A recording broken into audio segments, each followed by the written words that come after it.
Welcome to our Council of Princesses. I am Chairman Jasmine, and tonight I have gathered Pocahontas, Belle, and Sleeping Beauty, who's kind of here, to discuss a new applicant we have, Princess Fiona. Is she the one that was rescued from her tower in the castle? Yeah, one of many. That's a tale as old as time, and I would know. Well, anyway, to test her audacity and wit, I have challenged her to go back into her perilous castle, and this time escape on her own. I second the motion. Ooh.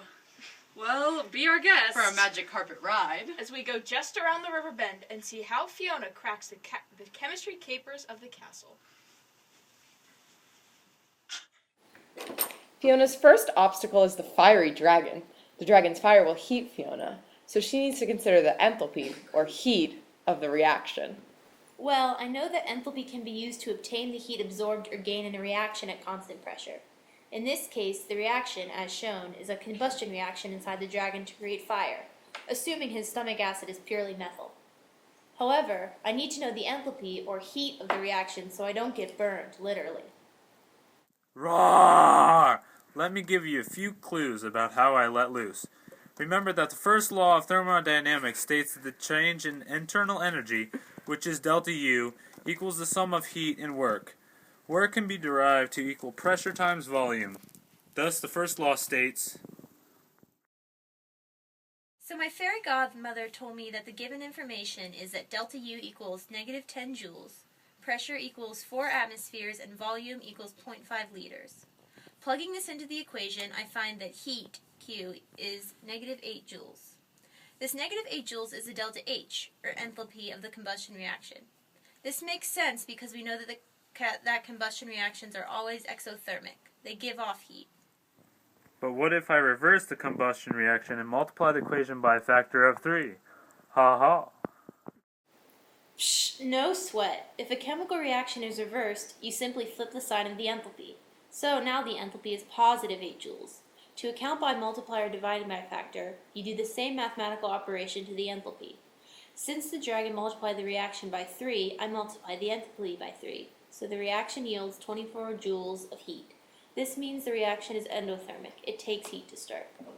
I'm so hot, you're trying to steal my heat! Run!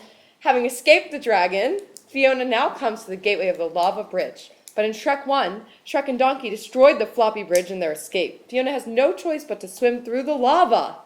Of course, the princesses watch the action, completely enthralled. Jeez, out of the frying pan and into the fire. Think, Fiona, think. Thinking. What about heat capacity? That's it! Heat capacity is the amount of heat required to raise the temperature of any mass by 1 degree Celsius. It is used in the equation heat equals C delta T. Specific heat is the amount of heat required to raise temperature of 1 gram of mass by 1 degree Celsius. It is used in the equation heat equals Sm delta T. My body temperature is about 98 degrees Fahrenheit, and I could live if it were raised to 103 degrees Fahrenheit from lava exposure. I want to account for my mass, so I will use the specific heat equation. Knowing that my specific heat is 4.18 joules per gram Celsius and my mass is 60 kilograms, I can absorb 694,716 joules of heat. After that, my body temperature will go above 103 degrees Fahrenheit, so I'll need to get out of the lava. Calculating heat capacity is relevant to prevent overheating of other substances, not just humans. If I absorb that much heat, I'll jump out of the lava. Roar! All I gotta do is jump! Roar! Ah, so much chemistry. Nap time? Break! The short adjournment of the session brings us to another important concept, entropy. Entropy means disorder.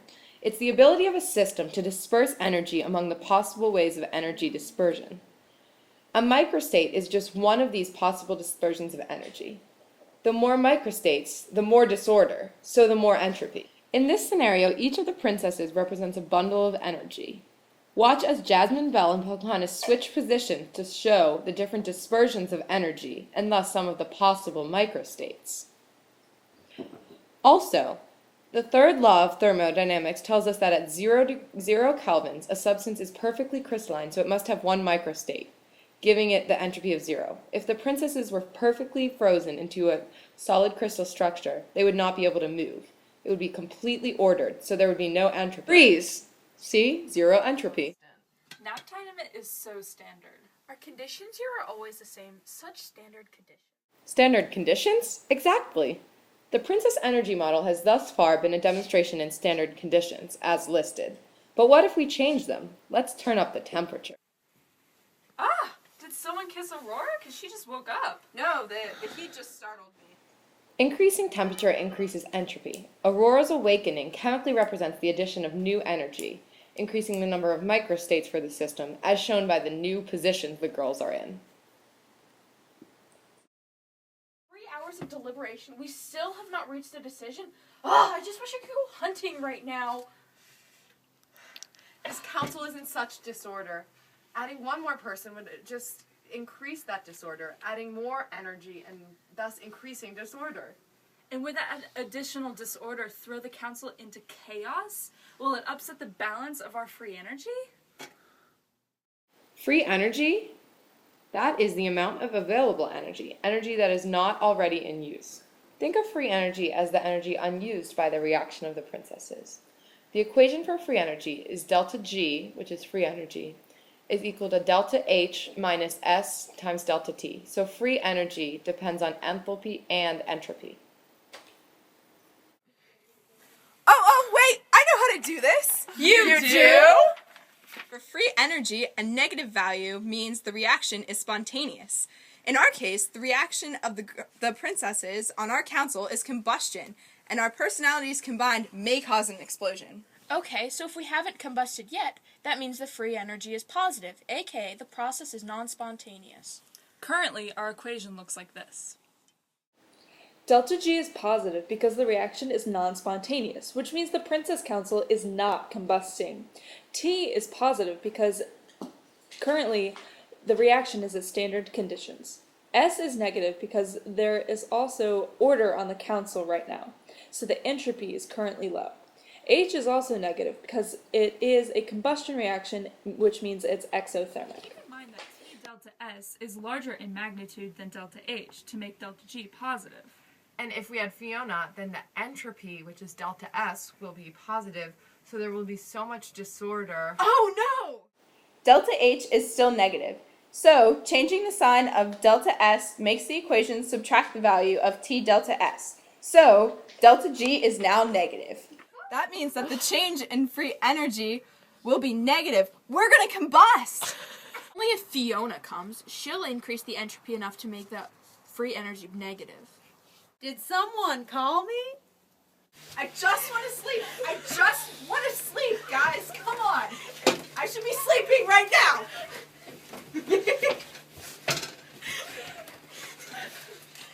Just want to sleep!